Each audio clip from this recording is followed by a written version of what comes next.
All right, part 3 of the introduction of How We Learn by Benedict Carrie.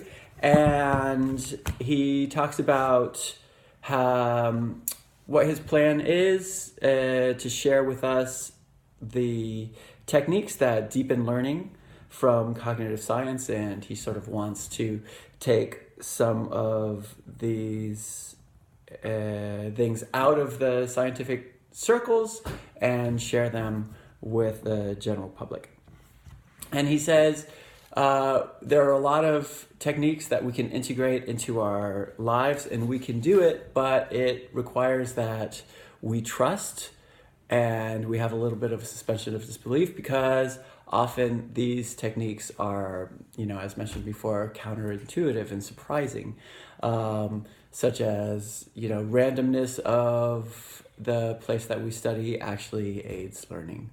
Or instead of practicing specific skills, for example, long division or playing a musical scale, we are able to pick up patterns much more efficiently if it is integrated into a bag of related tasks. For example, playing a song rather than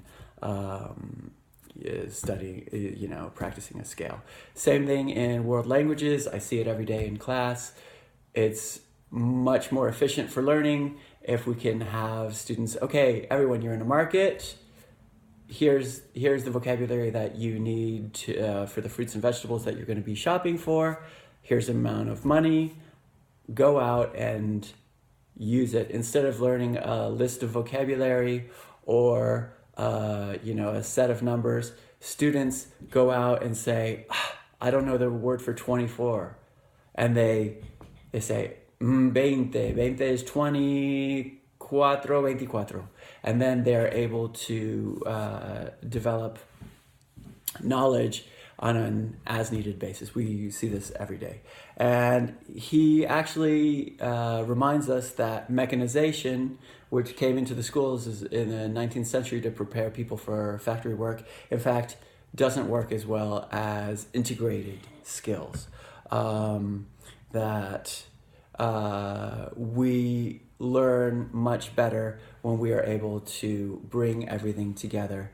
And he reminds us that the science of learning is an ongoing process. It's not fixed. There's a lot of new research coming out all the time. But what he's going to do is he's going to concentrate on where there is convergence and agreement and share those things with us and talk about how we learn, how we retain, how we comprehend, and basically how the processes work using the latest research in brain science. And he says, really what works best is to allow knowledge to seep under our skin instead of working with isolated chores. In fact, learning should be a pleasurable part of our daily lives. And we will go on to part 1, basic theory of the apparatus that we use for all of this thinking, the brain, in the next video. Thanks for watching.